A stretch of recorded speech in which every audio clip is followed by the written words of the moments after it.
Have you ever wondered what it's like right now in heaven, around the throne of God? What do the angels see? What sounds fill the air? And how does it feel to stand in the very presence of the Almighty? The Bible gives us glimpses of this powerful, awe-inspiring scene, where worship never stops, and God's glory shines brighter than anything we can imagine. In today's Bible study, we're going to explore what really happens around the throne of God, what the angels, the elders, and even the saints are doing right now. And by the end of this video, you'll see how this heavenly scene connects to your life here on earth. Stay with me until the end, because this will change how you see worship, prayer, and your relationship with God forever. First, let's look at the throne of God, a place of ultimate power and glory. Have you ever wondered what it would feel like to stand before the throne of God? Not just to imagine it, but to truly be there, standing in the presence of the one who holds all power, all wisdom, all glory? The Bible pulls back the curtain and gives us a glimpse of this awe-inspiring scene. But what we see isn't just a beautiful image. It's the very center of the universe, where everything begins and ends. In the book of Isaiah chapter 6, verses 1-4, the prophet writes, "In the year that King Uzziah died, I saw the Lord sitting on a throne, high and lifted up, and the train of his robe filled the temple. Above it stood seraphim. Each one had 6 wings. With 2 he covered his face, with 2 he covered his feet, and with 2 he flew. And one cried to another and said, 'Holy, holy, holy is the Lord of hosts. The whole earth is full of his glory.' And the posts of the door were shaken by the voice of him who cried out, and the house was filled with smoke." Imagine that for a moment. The Lord's throne is not on earth. It's high above, lifted beyond our human reach. The train of his robe fills the temple, showing his glory stretches beyond what our eyes can see. Even the mighty seraphim, angels created just to worship, cover their faces because they can't look directly at his holiness. His presence shakes the very foundations of heaven itself. In Revelation chapter 4, verses 2-6, the Apostle John shares his vision. "Immediately I was in the Spirit, and behold, a throne set in heaven, and one sat on the throne. And he who sat there was like a jasper and a sardius stone in appearance. And there was a rainbow around the throne, in appearance like an emerald. Around the throne were 24 thrones, and on the thrones I saw 24 elders sitting, clothed in white robes, and they had crowns of gold on their heads. And from the throne proceeded lightnings, thunderings, and voices. 7 lamps of fire were burning before the throne, which are the 7 spirits of God. Before the throne there was a sea of glass, like crystal." Let that sink in. Lightning and thunder come from the throne, not just as a show of power, but as a sign that this is where every judgment and decision flows. The sea of glass, clear as crystal, reflects the purity and majesty of God. Nothing is hidden, nothing is impure. This is the throne where righteousness reigns. But why does this matter to us? Because this isn't just a throne, it's the heartbeat of all creation. Everything you see, everything you know, flows from this throne. Every prayer you pray, every tear you shed, is known to the one who sits there. His power is not distant, it shapes your life right now. Let's look at the beings and creatures that surround the throne of God. Have you ever thought about who stands closest to God in heaven? Who are the beings that witness his glory every moment of eternity? These aren't just angels as we imagine. They are powerful, awe-inspiring creatures unlike anything we've ever seen. The Bible pulls back the curtain in the book of Revelation, giving us a glimpse of these heavenly beings who surround the throne. Their presence and their actions tell us just how majestic, holy, and beyond comprehension God truly is. In Revelation chapter 4, verses 6-8, John describes the 4 living creatures. In the center, around the throne, were 4 living creatures, and they were covered with eyes in front and in back. The first living creature was like a lion, the second was like an ox, the third had a face like a man, and the fourth was like a flying eagle. Each of the 4 living creatures had 6 wings and was covered with eyes all around, even under its wings. Day and night they never stopped saying, "Holy, holy, holy is the Lord God Almighty, who was and is to come." These creatures are unlike anything on earth. Covered in eyes, they see everything, past, present, and future. The eyes represent God's all-seeing wisdom, his ability to see every detail of creation, every thought, every moment in history. And yet, with all their knowledge, they never stop praising him. But it doesn't stop with just the four living creatures.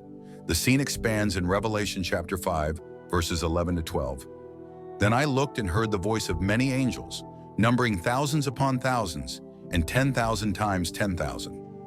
They encircled the throne, the living creatures and the elders.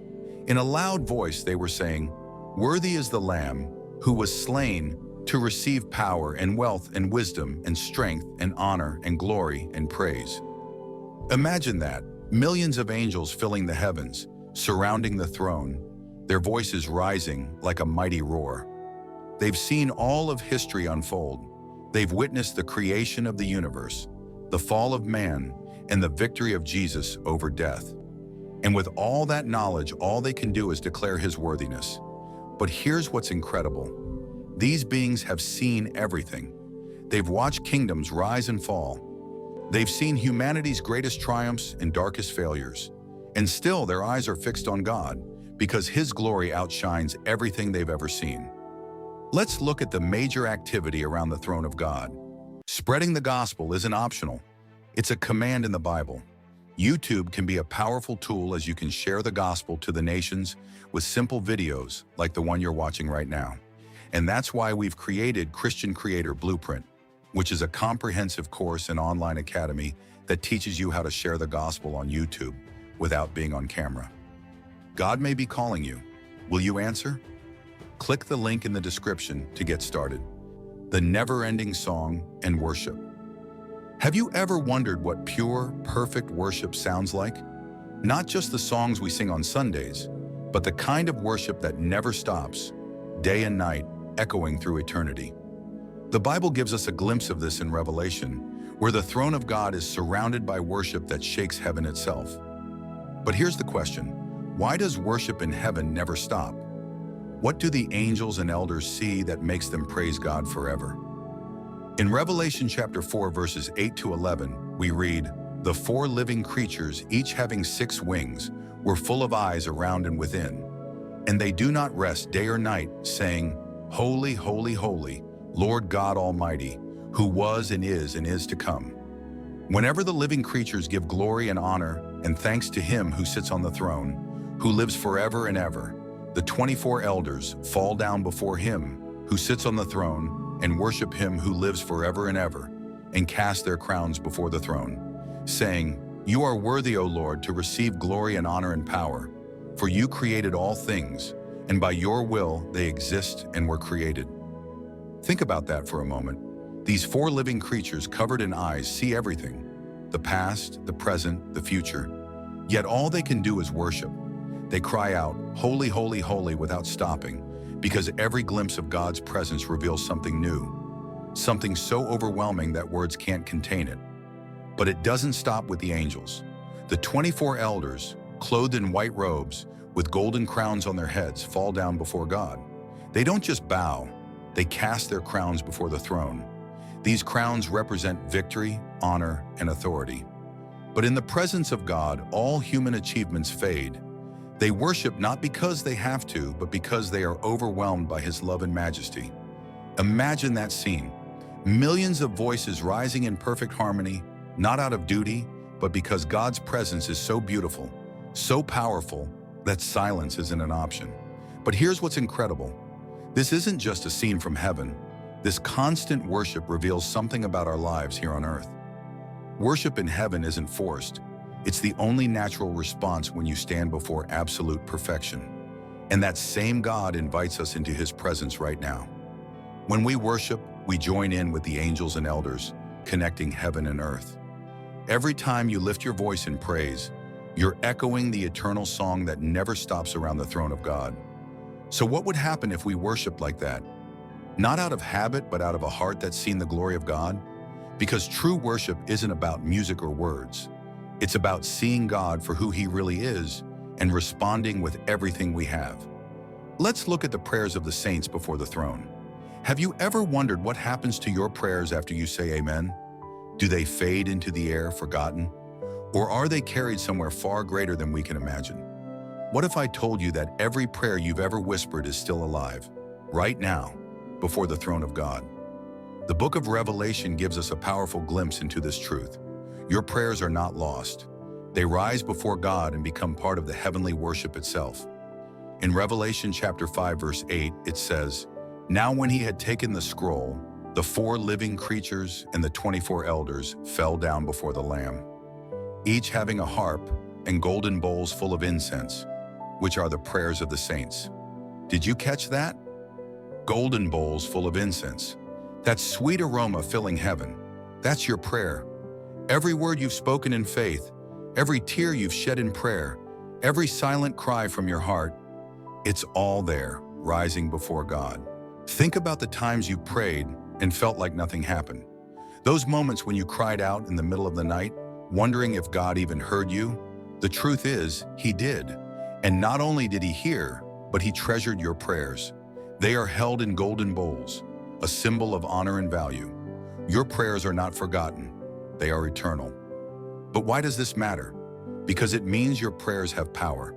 They are part of the worship that surrounds God's throne. When you pray, you are joining with the voices of angels and the saints, becoming part of God's divine plan. Even when you don't see the answers right away, your prayers are working in ways you can't imagine. They rise as incense, influencing heaven itself. Let's look at the role Jesus played before the throne. Have you ever wondered who truly controls the future? When the world feels out of control, wars, disasters, chaos, who holds the final say? The Bible shows us that in heaven, there's a scroll sealed with 7 seals. Inside it lies the mystery of God's final plan for the world. But there's one problem: no one is worthy to open it, until one name changes everything. In Revelation chapter 5, verses 1 to 5, John describes this powerful moment. "Then I saw in the right hand of him who sat on the throne a scroll with writing on both sides and sealed with 7 seals. And I saw a mighty angel proclaiming in a loud voice, 'Who is worthy to break the seals and open the scroll?' But no one in heaven or on earth or under the earth could open the scroll or even look inside it. I wept and wept because no one was found who was worthy to open the scroll or look inside." Can you imagine that? A scroll in God's own hand, but no one in all of creation could open it. Not the angels, not the elders, not even the mightiest of beings.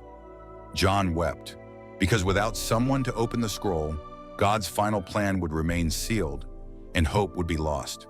But then comes the turning point. Then one of the elders said to me, "Do not weep. See, the Lion of the tribe of Judah, the Root of David, has triumphed. He is able to open the scroll and its 7 seals." Jesus, the Lamb who was slain, He's not just a part of God's plan, He is the plan. His sacrifice on the cross didn't just save us from sin, it gave Him the power to unlock God's final purpose for all creation. Why does this matter to you? Because no matter how uncertain life feels, the future is already in the hands of the one who died for you. Jesus controls the scroll, your life, your destiny, your eternity, and He is worthy to lead it all to a victorious end. Let's talk about the saints before the throne. The Bible paints a breathtaking picture of this future reality, a moment where every nation, every tribe, and every language comes together in perfect unity. It's the ultimate family reunion in heaven. In Revelation chapter 7, verses 9 to 10, John shares this incredible vision. "After this I looked, and there before me was a great multitude that no one could count, from every nation, tribe, people, and language, standing before the throne and before the Lamb. They were wearing white robes and were holding palm branches in their hands. And they cried out in a loud voice, 'Salvation belongs to our God, who sits on the throne, and to the Lamb.'" Can you picture it? Millions of voices lifted in perfect harmony, all focused on one thing: worshiping God. These aren't just any people. They are the saints, the ones who have overcome, the ones who have kept their faith through trials and tribulations. And now they stand in victory before the throne. What's even more amazing is that this great multitude isn't limited to a single group. It's everyone. People from every background, every culture, every language. There are no divisions, no barriers, no more pain or sorrow, just pure, unending worship. Imagine standing next to someone from the other side of the world, someone you've never met, yet you're both singing the same song of praise. Salvation belongs to our God. It's a reminder that God's love reaches beyond borders, beyond languages, beyond anything that divides us on earth. As you reflect on what happens around God's throne, let it transform the way you worship today. Your prayers, your praise, and your faith are already part of heaven's eternal song. When you lift your voice, you're joining the saints and angels before the throne of God. Let this truth deepen your worship and strengthen your walk with Christ. If this message touched your heart, like this video and hit that super thanks button below.